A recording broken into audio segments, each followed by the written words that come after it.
This is Dr. Manisha Mirdha, and today I will be speaking on Global Justice Part 2. We've already had a discussion on Global Justice Part 1. So, continuing from where we left on the idea of global justice and recapitulating the idea of justice, I will begin from where we left in Part 1 of the topic. What we lastly said in the previous program was that justice at its core concerns itself with who deserves what and why. Global justice is a theory that exists within the broader idea of cosmopolitanism, which focuses on the importance of the individuals as opposed to the state, community or culture. Cosmopolitans take the individual as their starting point because they believe that all human beings have equal moral worth and therefore have the right for equal moral consideration.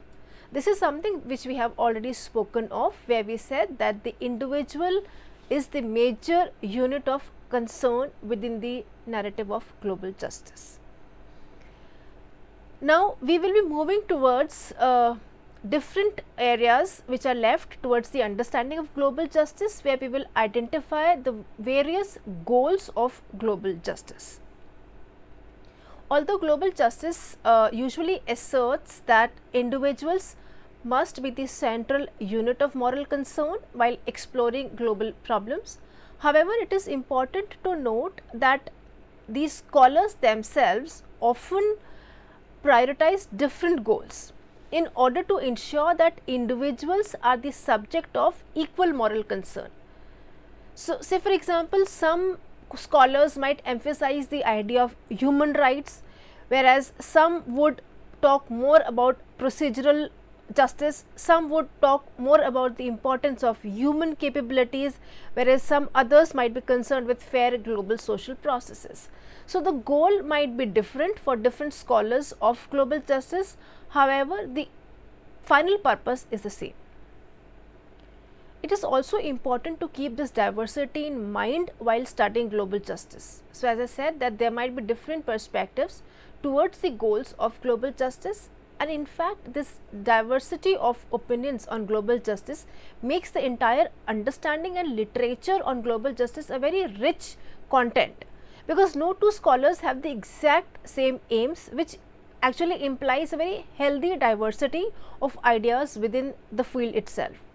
This is true even within more narrower subjects, like for example climate justice, where authors might have different views and opinions on how to achieve a just response to the problem of climate change.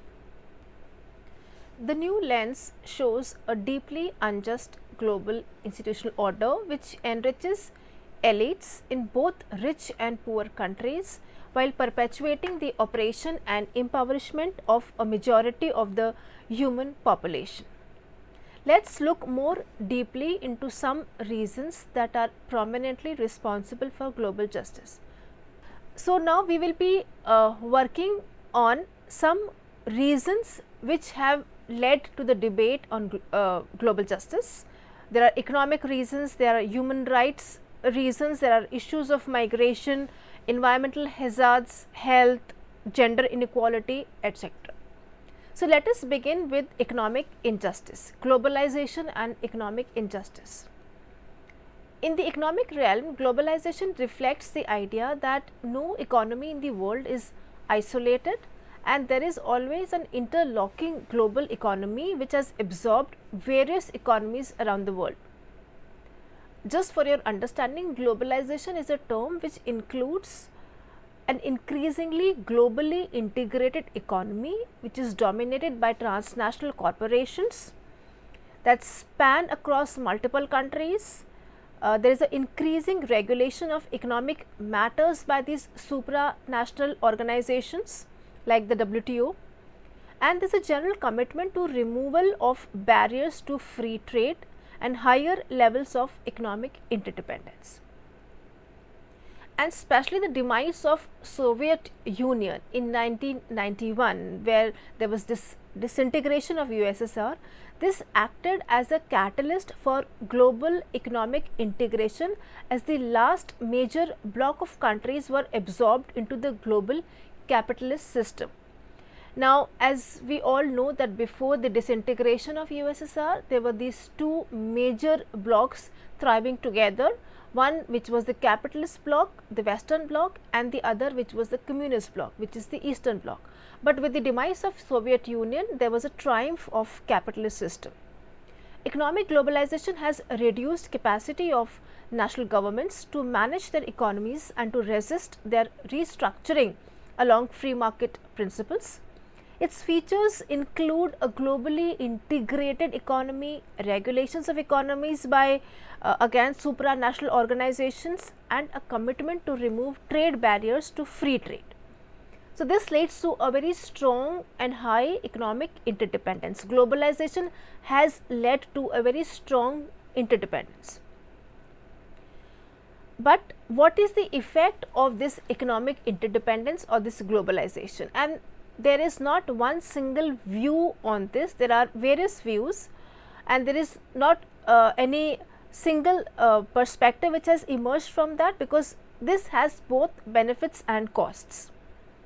Say for example, if I quote again Thomas Spock, who believes that the process of globalization has actually harmed the interest of the poor, whereas the other view, which is supported by people like Matthias Reis, which says that such a clear-cut impact of globalization is not clear. So, there are two perspectives on what the effect and the consequences of globalization has been. However, we cannot deny the fact that globalization has resulted in economic leaps for some countries like India, China, by lifting their markets, and the poverty has been eliminated. However, it has also increased the prices of basic commodities like food grains, medicines, etc. So, people in developing and less developed countries have lost access to various life saving tools. In this entire game of globalization, industrially advanced countries like the European countries and the US have been the winners, while the losers are the developing and the least developed countries, where wages are low, there is illiteracy, unemployment, regulation is weak, production is oriented towards global rather than domestic markets. This has led to a very strong north-south divide, which is also recognized as the term north-south global divide. This divide tries to explain the concentration in the northern hemisphere of the wealth of the nation, wealth of the world, whereas the disadvantage and poverty are mainly found in the southern hemisphere. So, given this divide, there are demands that there should be redistribution of wealth at the global level from the developed to the less developed countries. Global problems should have global solutions which demand global justice. So, what this is trying to say is that this globalization has led also to a very wide disparity between the world, the majorly northern hemisphere, which is the richer countries, and the southern hemisphere, which is more of the developing or the underdeveloped countries. And not just that, it also believes that these underdeveloped countries are exploited by these richer countries. There are concerns related to the extraordinary power of multinationals and the undue influence they are able to exercise in negotiating deals favorable to them at the expense of the interest of the most vulnerable. Say for example, when we purchase products manufactured in sweatshops are actually those shops in which workers typically labor under harsh and hazardous conditions. So, when we purchase products from these sweatshops, are we guilty of contributing to the exploitation in the first place? And if so, then what are we doing to mitigate these unfairnesses? So, several philosophers have considered individuals' obligations to promote economic justice through ethical consumption. There is an important debate on whether ethical consumption is helpful or not and required or not. Some have taken favorable position to that and some have taken the opposite view. Some argue that ethical consumption is only permissible when appropriately democratic, whereas others argue that ethical consumption is permissible as long as it promotes positive change. So, therefore, one of the reasons for global justice which has caused a lot of discussion in the academia and the policymakers has been the economic injustice. Another reason which has again contributed largely towards the understanding of global justice is the concept of human rights. We all know human rights are rights we have simply because we exist as human beings. They are not granted by any states. These are universal rights which are inherent in all of us regardless of whatever nationality or sex, nation, ethnic origin, culture, language or any other status that we might belong to. It is a basic human right by the very virtue that we are born human. Human rights include the right to life and liberty, freedom from slavery and torture, freedom of opinion and expression, the right to work and education and many more. So, these are basic human rights and everyone is entitled to these rights without discrimination, be it whichever part of the world. Social and economic rights are being used by advocates of global justice to seek radical redistribution of power and resources both within the countries and amongst them. In this context, human rights have become the aim to achieve global social justice as reflected in moral cosmopolitanism. The idea of human rights suggests that if the public discourse of peacetime global society can be said to have a common moral language, it is that to be of human rights. It is a basic, inherent, indivisible right of any human. Human beings should be seen as central units and all persons have certain basic claims on the society. And this includes three areas. They have to understand what governments can do to you, what governments cannot do to you and what governments should do for you. Human rights are inalienable, indivisible. Individuals cannot be denied a right on the ground that it is less important. Plus, all these human rights are also interdependent. One right impacts the other and vice versa. So, therefore, they are applicable everywhere and every time in the sense of being universal and egalitarian, and this again is a very important issue within the concept of global justice. To further on this idea, POG again says that the current international institutional order fails to provide rights and freedom like health and food to individuals, which was set apart in the Universal Declaration of Human Rights 1948 itself. He has highlighted that the international order aggravates poverty through protectionism and aggressive enforcement of intellectual property rights. He also argues that the international order fosters corrupt and oppressive governments in poorer countries, and it recognizes that people holding effective power play a very dominant role in the politics of the nation regardless of how they acquired or exercise it. These governments not only misuse state resources to impose debt or service obligation on ordinary citizens, but also bind present and future generations in an unsustainable model of development. Over the years, feminists have shown a lot of interest in human rights. They have tried to transform the concept and practice of human rights to take a better account of women's life. They see human rights as an enabling framework that can place women issues on the mainstream agenda of international politics also. So, to ensure justice, war has been used as a tool to promote and protect human rights. In what is often called humanitarian intervention, powerful states resort to this tactic to alleviate extensive human suffering within borders of the state. A number of external interventions have been justified on the grounds of democracy and human rights promotion. So, we have had the cases of Afghanistan, we have had the cases of Iraq, which have been used by the superpowers for their own interest in the garb of democracy and human rights. So, this also has to be ensured that there should not be too much of superpower intervention in smaller states in the garb of human rights for their own vested interest. External interventions mainly lead to what has been called imposed democracy, as the internal reform and modernization remains elusive in the target country. So, democracy as a concept is something which is largely propagated by the capitalist countries, and they believe that this is the only system which can bring in parity.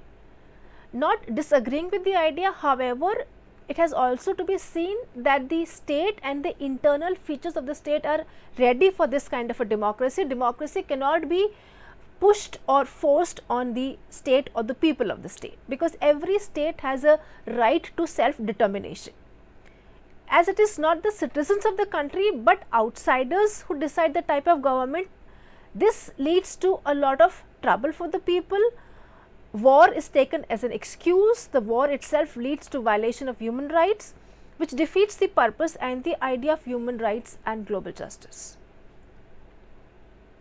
So, after having dealt with the economic reasons and the human rights reasons, the third reason which again becomes important for global justice is the issue of immigration. Now, immigration, as we all know, is the movement of people from one country to another, and this has become a very important part of the debate on global justice.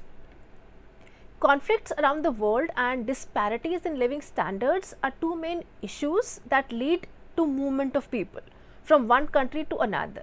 Usually this migration is from the poorer countries to the richer countries in search of employment, and likewise. The largest numbers of migrants stay in countries like US, Saudi Arabia, Germany, Russia, UK, etc. Due to many conflicts around the world, a debate has reignited around the rights of refugees, say for example Rohingyas from Myanmar. Some questions are being asked like, should these states have complete control over their borders? Who will take care of the human rights of the refugees? Should the developed countries do more and allow refugees to stay in their society? These are some questions which are still unanswered, and the final decision always lies with the power of the state. But this is an area of global concern. What would be the social, economic, security and cultural impact of such a movement of people on the host countries is also a question which has to be dealt with. There is also a debate over multiculturalism in this context, as the migrants are seen as a minority in the host country. Equal rights of citizens are seen in contradiction with group rights and culture of minority group. So, this has again been an important area of concern. Another area of concern is the climate change and environmental hazards. Threats to a state can be categorized as traditional and non-traditional. Traditional threats are those which are posed by the enemy's military prowess, which can endanger the sovereignty and the territorial integrity of any state. However, the agenda of security has been widened, especially after World War II, as we said previously, and more so by the end of Cold War. Non-traditional threats have now been added more into the stream. There are non-military threats which can endanger human security in any country. Examples of which could be something like climate change, terrorism, energy, food and water security, etc. These threats are transnational in character, which means that they have impact beyond the borders of one state. If there is a environmental hazard or there is a climate change, then this is something which is not a problem of the state, but of the entire world. In addition, they have complement each other and can combine to pose a bigger challenge. For example, water insecurity could lead to food insecurity also, which is experienced by millions of people all over the world. Hence, to tackle non-traditional security threats, the governments around the world need to cooperate given the global nature of the problem. Climate change is again one such environmental hazard which poses a serious question to the survival of human beings. The rise in temperature around the world due to the increase in greenhouse gases emissions has led to a number of problems like flooding, rise in sea level, environmental degradation, food insecurity, loss of lives, mass migration, etc. According to an estimate by the World Health Organization, climate change impacts will kill more than 2,50,000 people each year between 2030 to 2050. The term climate justice has been coined to reflect global warming as a political and ethical issue, not merely limited to environmental aspects. Concerns of human rights and social justice are actually a part of climate justice, as indigenous people and residents of developing and least developed countries will be the biggest sufferers of this climate change. So, issues of distributive justice are involved as climate change negotiations focus on cutting down the emissions, and the critical questions are: which countries are responsible for climate change and which countries will cut down emissions and by how much? The general belief is that the industrialized countries have contributed more to climate damage compared to the developing or the least developed countries. So, to understand this also, there are three principles which are discussed generally to allocate responsibility to cut down the emissions. There is this one principle which is the polluter pays principle. This principle advocates that the countries which have polluted more should pay more again to address climate change. India actually supports this principle, which is called the common but differentiated responsibility, which is based on this polluter principle, which says that the developed countries have more responsibility to tackle climate change compared to the developing countries. The environment is a common heritage of mankind, but the responsibility to protect is more towards the countries who have led to it. So, there is a differential principle which explains this. The second principle is the beneficiary pays principle, which is also called the pays principle, and argues that the beneficiary of the goods and services should pay for the costs that are imposed by the environment by such usage.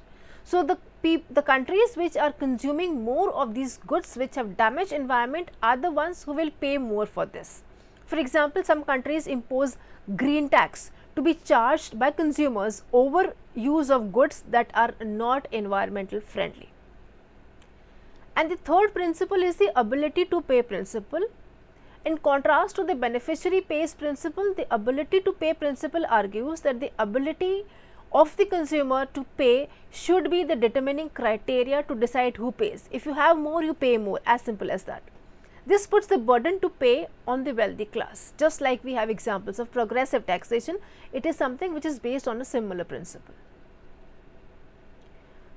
There is a widespread disparity in health sector at the global level. Also, life expectancy varies across the globe, and generally the developing or the least developed countries have lower life expectancies compared to the developed countries. So, these are critical factors: poverty, the gender discrimination, etc. are critical factors that decide and have an impact on the health of the individual. In developing countries, around 10 million people die of health problems that can otherwise be managed and prevented. Say for example, diarrhea or tuberculosis, malaria. We recently had the experience of the pandemic. Children in the developing countries are 10 times more likely to die before the age of 10 compared to their counterparts in the developed world. Similarly is the problem with women. Women are more prone to anemia than men, and it affects not only their health but also the health of the children.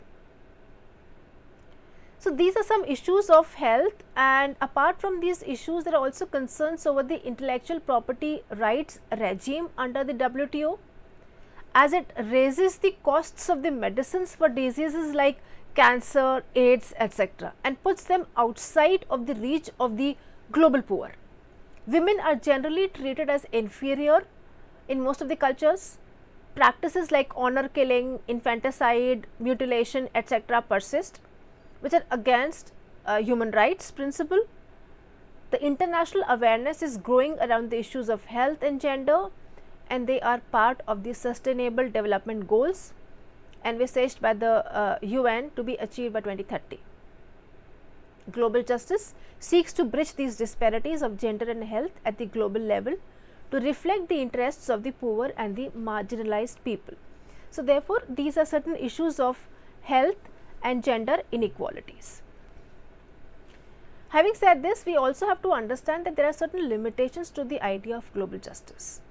It is incompatible with the present nation state system, as states are the central unit of international system.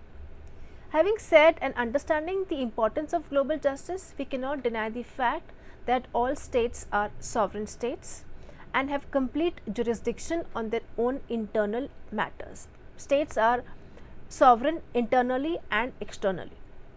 Human security issues like health, climate change and human rights mainly come under the supervision of states and various governments, which may not give importance to these concerns. Secondly, there is a lack of global institutions which can enforce justice at global level. And thirdly, the debates on global justice are mainly confined to Western intellectuals. Since global justice is concerned with duties of the richer West towards the global poor, scholars from developing world are excluded from the debate. There are a number of global justice problems that need to be addressed, and questions such as who should do what to reduce global injustices. Different agents, group, organizations could play a role. Which responsibility should devolve to corporations or governments or consumers, citizens is something which has to be decided. And to deal with this problem, there have been these two models which I will just briefly be reflecting on. One model which has been given by Iris Marion Young, which develops a very forward looking influential model, in which she argues that we can share responsibility for addressing injustices, but we may have different degrees and kinds of responsibilities.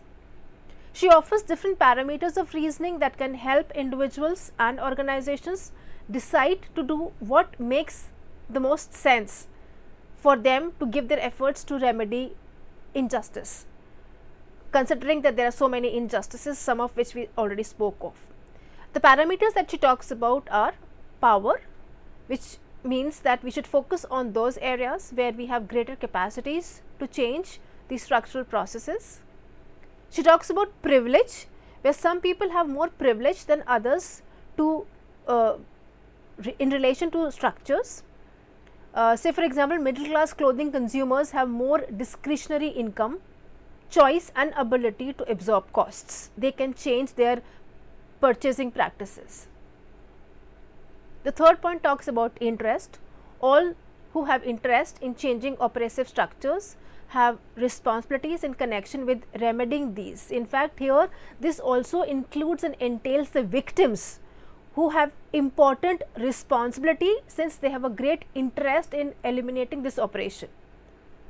So, in a nuanced analysis of this, she argues that they might have responsibilities in certain contexts, and they must take this responsibility for resisting and challenging these structures. She also talks about collective ability, in where there are some organizations and the capacities and resources which are well established, and sometimes it just makes good practical sense to draw on these. She encourages us to harness organizational resources where doing so would prove effective. So, Young actually encourages us to think about how we can best take responsibility of reducing structural injustice by reflecting these four parameters. There is another approach by David Miller, which I had spoken of earlier, which argues that national borders are more important than cosmopolitan global justice. Miller believes that coming to an agreement on principles of justice requires a common history and culture, and that defining global principles is not possible because of national differences on conception of what is right and wrong, or what is good or right. So, the different ways in which we can be connected to someone, as what Miller says, we have to identify who needs help, and so be held remedially responsible for assisting These connections give rise to various ways in which remedial responsibility can be identified, such as we might be morally responsible for some injustices, we might be the outcome or causally responsible for some injustices, we might have had no causal role, however have benefited from it, we might have capacity to assist the nation undergoing such a condition, or we might be connected to the problem through ties of community. So, there are these important concerns that have to be dealt with.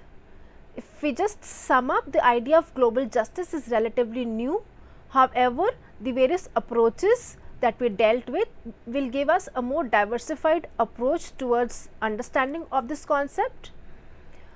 In conclusion, I would like to say that international relations theory has been overly concerned with global order, and the scholars have contributed to widening of the scope of IR theory by shifting the focus to individuals from the state centric approach. So, this was the end of the lecture on global justice. I will just end with this quote that ask not what the world can do for you, ask what you can do for the world. Thank you.